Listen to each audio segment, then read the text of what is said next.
پیدا کردن فرصت‌های شغلی در کانادا چیه؟ به نظرم اولین چیزی که مهمه که در نظر بگیرن شناختی که نسبت به جاب مارکت یا بازار کار کانادا باید پیدا کنن و تا در واقع به مرحله جاب آفر که آقای کاظمی توضیح دادن برسن حداقل 3 مرحله وجود داره. اول اینکه باید خودشون رو آماده کنن به یه شناختی از بازار کار برسن، بدونن برای چه رول‌های مناسب‌تر هستن، بعد رزومه‌شون رو بر اون اساس آپدیت کنن، یک رزومه حرفه‌ای با فرمت کانادایی بر اساس استانداردهای کانادایی تهیه کنن و بعد از اون شما حداقل 1 یا 2 تا اینترویو بسته به اینکه شغل چقدر تخصصی هست مراحل اینترویو بگذرونن تا به جاب آفر برسن. خیلی نکته که من الان با کسایی که کار میکنم میبینم الان از همه یه مقدار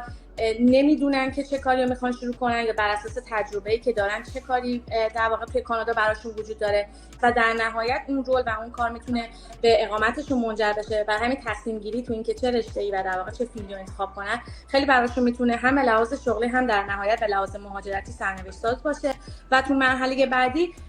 رزومه ها و مصاحبه واقعا یک اسکیلی هست که باید یاد بگیرن. بنابراین مشکلاتی تو زمینه نوشتن رزومهشون دارن که اونو میتونن برطرف کنن و در نهایت هم اینترویو بازی اسکیلسته و کانادا به دلیل اینکه یک کشوری هستش که خیلی مسئله سافت اسکیل مهمه، خیلی مسئله کامیونیکیشن و مهارت‌های ارتباطی مهمه و مسئله زبان اینجا خودش رو خیلی نشون میده، باید برای اونم آماده بشن.